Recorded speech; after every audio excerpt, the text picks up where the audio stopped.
सहायक कुल सचिव परीक्षा जो कि उत्तर प्रदेश लोक सेवा आयोग द्वारा आयोजित की जाती है, उसके तृतीय प्रश्न पत्र यात्रा भत्ता नियम जो कि वित्तीय उत्तर प्रदेश वित्तीय नियमों के अंतर्गत आता है, उसका ये पार्ट 7 है। और आज हम सेवानिवृत्ति और मृत्यु पर यात्रा भत्ता के संबंध में डिस्कशन करेंगे, क्योंकि ये आपके सिलेबस का पार्ट है और यात्रा भत्ता का ये लास्ट टॉपिक है जो कि चैप्टर 6 में उल्लेख किया गया है और वाहन भत्ता चैप्टर 7 में उल्लेख किया गया है। तो ये 7वें पार्ट को आप समझ लीजिए। टिप्पणी आएगी, क्वेश्चन बन सकता है, प्रश्न आप आसानी से कर लेंगे, बस थोड़ा टेक्निकलिटी का ध्यान रखिएगा। कुछ चीज़ें होती हैं जो कि भिन्न होती हैं अन्य भत्तों की तुलना में, स्थानांतरण हो गया या सामान्य यात्राएं हो गई उसकी तुलना में। तो देखिए, मृत्यु पर यात्रा भत्ता, जैसे कोई कार्मिक डेथ हो गई अपने कार्य स्थान पर, तो जहाँ पर वो तैनात था वहाँ से वो अपने स्थायी निवास तक उसका परिवार यात्रा कर सकता है मृत्यु की दशा में। वो तो मर ही गया है, लेकिन अब उसका परिवार बचा हुआ है, तो उसका परिवार वहाँ जा सकता है जहाँ का वह स्थायी निवासी है। और स्थायी निवासी के संबंध में सेवा पुस्तिका के पहले पन्ने पर उल्लेख होता है जिसमें बताया जाता है कि उसका स्थायी निवास कहाँ है। वहीं से निकाला जाता है कि कार्मिक का स्थायी निवास कहाँ है। अगर कार्मिक ने अपना स्थायी निवास बदल दिया है तो उसका आदेश लगा होता है सेवा पुस्तिका के प्रथम पृष्ठ पे, और नए स्थायी निवास को कार्याध्यक्ष के द्वारा सत्यापित किया जाता है। तो देखा जाता है कि जहाँ पर वो स्थायी निवास है वहाँ तक यात्रा मृत कार्मिक का परिवार कर सकता है। कभी कभी यह भी होता है कि उसका परिवार चाहता है कि वो स्थायी निवास तक न जाए, किसी अन्यत्र स्थान पर चला जाए, वहाँ रहना चाहता है, या कहीं नई जगह पर उसका मकान बन गया है लेकिन कार्मिक के द्वारा उसका अपना स्थायी निवास परिवर्तित नहीं किया जा सका है। तो ऐसी दशा में कार्मिक का परिवार उस नए स्थान पर भी जा सकता है, वहाँ तक का भी यात्रा भत्ता ले सकता है, बशर्ते वह दूरी स्थायी निवास स्थान से अधिक नहीं होनी चाहिए। इसमें से जो कम होगी दूरी उसको ही दिया जाएगा, भले ही आप उस स्थान का ले लें, वो अधिक दूरी है नया स्थान, लेकिन आपको दूरी अगर स्थायी निवास स्थान की कम है तो आपको दूरी स्थायी निवास स्थान की दी जाएगी। ठीक है, तो बात समझ गए। तो ये एक प्रकार का बाध्यता नहीं है कि नहीं आपको तो स्थायी निवास स्थान ही जाना होगा, बस बाध्यता इस बात की है कि स्थायी निवास स्थान की दूरी ज़्यादा है जहाँ वो जाना चाहता है उसकी तुलना में, तो फिर आप जिस स्थान की दूरी कम होगी उसका ही आपको लाभ दिया जाएगा। दूसरी बात, मृत कार्मिक के परिवार के सदस्यों को मृत कार्मिक की अनमन श्रेणी का वास्तविक किराया प्रतिपूर्त होगा। कहने का मतलब, जिस श्रेणी का वो कार्मिक अगर जीवित रहता तो जो उसको यात्रा का किराया मिलता, जिस श्रेणी का वो अनुमान अधिकारी था, सेकंड क्लास स्लीपर या थर्ड एसी या सेकंड एसी या एग्जीक्यूटिव वायुयान या शताब्दी अथवा राजधानी चेयर कार, इनमें से जिसका भी वो प्राधिकृत होता वो लाभ उसके परिवार को भी मिलेगा। ठीक है। तीसरा, स्थानांतरण यात्रा भत्ता की दरों के अनुसार घरेलू सामान की वास्तविक ढुलाई वैध होगा।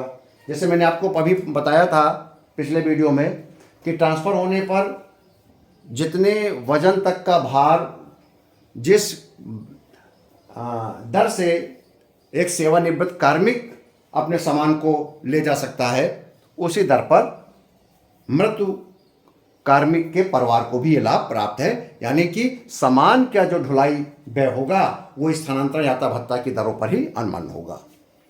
कर्मचारी के मृत्यु के 6 माह के अंदर यात्रा पूर्ण कर ली जाए।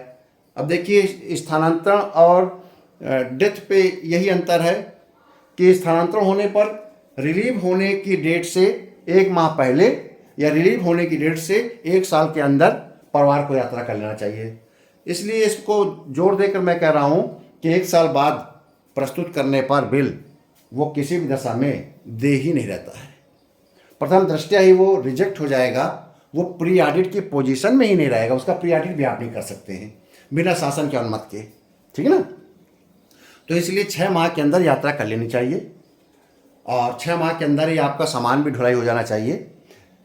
अब आता है कि ये लाभ मिलेगा किसे नहीं, जो संविदा कार्मिक है, कॉन्ट्रैक्ट वाले कार्मिक है, पार्ट टाइम कार्मिक है, जिनका भुगतान कंटीजेंसी से होता है, यानी कि जिनका भुगतान सैलरी हेड से नहीं होता है। ऐसे अस्थाई सेवक, ये बहुत इंपॉर्टेंट लाइन है, टेक्निकल लाइन है, याद रखिएगा। ऐसे अस्थाई सेवक, टेम्परेरी एम्प्लॉय जिनकी नौकरी 3 साल से कम है, वो अस्थाई भी हों और 3 साल से कम हो, ठीक है। अगर वो स्थायी हो गए, परमानेंट हो गए तो बात ही खत्म हो गई। अगर वो अस्थाई है, टेम्परेरी है और 3 साल से कम सेवा है तो उन्हें देना ही होगा, ठीक है। अगला आता है कि मृत्यु पर यात्रा भत्ता दावा। अब मान लीजिए कि डेथ हो गई है, अब इसको दावा प्रस्तुत कौन करेगा, कौन इसका मुखिया होगा? तो ध्यान रहे, स्पाउस का मतलब होता है पति पत्नी में से जो भी जीवित हो। डिफिनीशन में हम जाएंगे अगर फाइनेंशियल हैंडबुक पार्ट 3 में, वॉल्यूम 3 में, तो आप देखिएगा उसमें लिखा हुआ है कि विधवा, जीवित बड़ी विधवा, यानी कि एक से अधिक विधवाएं हैं तो उनको परिवार में शामिल किया जाएगा। जो सबसे बड़ी विधवा है वो अपना प्रस्तुत करेगा। यहाँ पर हम स्पाउस लिख दिए हैं। स्पाउस जो होगा वो प्रस्तुत करेगा अपने टीए बिल को। अगर स्पाउस नहीं है, पत्नी में से कोई जीवित नहीं है, पति है तो पत्नी पहले मर गई है, पत्नी अगर नौकरी में मरी है तो पति पहले एक्सपायर हो गया, तो अगर इनमें से कोई नहीं है तो जो सबसे बड़ा बच्चा होगा वो बेटी भी हो सकता है, बेटा भी हो सकता है, बशर्ते वो वयस्क हो, वो प्रस्तुत करेगा अपने परिवार के सदस्यों का उल्लेख करते हुए। अगर वो वयस्क बच्चा भी नहीं है तो वैधानिक अभिभावक करेगा, यानी कि अगर बच्चे माइनर हैं तो जो उनका लीगल गार्जियन होगा उसके द्वारा प्रस्तुत किया जाएगा, ठीक है ना। तो दावा प्रस्तुत करने का भी याद रखिए, कौन दावा प्रस्तुत करेगा। मृत्यु के स्थान से स्थायी निवास की जगह तो हम बता ही दिया है कि आप कहीं पर भी जाके रह सकते हैं, बशर्ते स्थायी निवास से ज़्यादा दूरी ना हो, क्योंकि हम स्थायी निवास तक की दूरी का हम कंपनसेट करेंगे। क्योंकि हमने पहले बता रखा है शुरुआत में ही कि यात्रा भत्ता लाभ का भत्ता नहीं है, ये पूर्त का भत्ता है। तो जो न्यूनतम दरें होती हैं, जो मिनिमम होता है वही दे होता है। अब आता है यात्रा भत्ता के नियमों में सेवानिवृत्ति पर यात्रा भत्ता। ये तो मैंने डेट बताया। सेवानिवृत्त होने पर भी वो सभी लाभ प्राप्त होते हैं जो कि आपके ट्रांसफ़र होने पर होता है। एक तो नंबर 1, गृह स्थान अथवा जहाँ बसना चाहें वहाँ तक का यात्रा भत्ता दे होता है।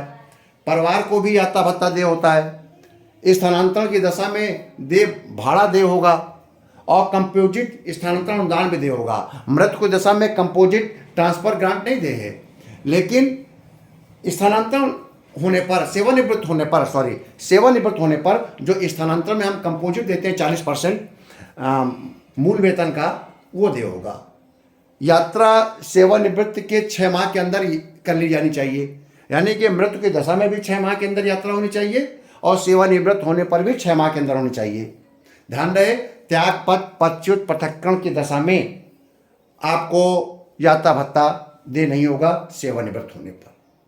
अगर कोई व्यक्ति सेवानिवृत्त हो रहा है और उसका त्यागपत्र देकर सेवानिवृत्त हो रहा है, अगर वो पदच्युत किया गया है, नौकरी से निकाला गया है, पृथक्करण कर दिया गया है, तो उसको नहीं मिलेगा, ठीक है।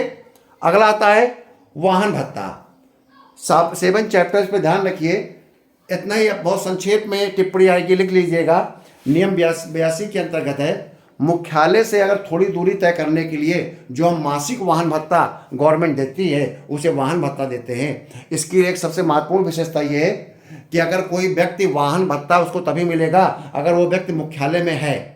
अगर मान लीजिए वो अर्जित अवकाश चला गया और उसने लिख कर दिया है कि मैं मुख्यालय से बाहर रहूँगा, अपना अर्जित अवकाश का निर्वहन करूँगा मुख्यालय के बाहर, तो वो जो आपको वेतन मिलेगा उस वेतन में आपको मासिक वाहन भत्ता अनुमान नहीं होगा, क्योंकि मुख्यालय में रहना अनिवार्य है। इसीलिए अगर कोई इसी व्यक्ति का ट्रांसफ़र हुआ और कार्यभार ग्रहण काल में वो है, उसने ज्वाइन नहीं किया है, तो ट्रांसफ़र होने की डेट से, रिलीव होने की डेट से, ज्वाइन करने की डेट में अगर कार्यभार ग्रहण काल में है तो उस अवधि कभी वाहन भत्ता दे नहीं होगा, ठीक है। तो वाहन भत्ता के बारे में समझ गए। वाहन भत्ता एक मासिक वाहन भत्ता होता है जो कि मुख्यालय से थोड़ी दूरी तय करने के लिए दिया जाता है। और यदि कोई कार्मिक मुख्यालय से अनुपस्थित है कुछ निश्चित अवधि के लिए, या छुट्टी पर चला गया है, अर्जित अवकाश चला गया है, मेडिकल पे चला गया है और उसने लिख कर दिया है कि मैं मुख्यालय से बाहर रहूँगा, तो उस दौरान उसको मासिक वाहन भत्ता दे नहीं होगा और कार्यभार ग्रहण काल में भी वाहन भत्ता दे नहीं होगा। इस बात को ध्यान रखिए। तो ये जो आपके टॉपिक हैं यात्रा भत्ता के संबंध में, इसको मैंने संक्षेप में क्लियर कर दिया है।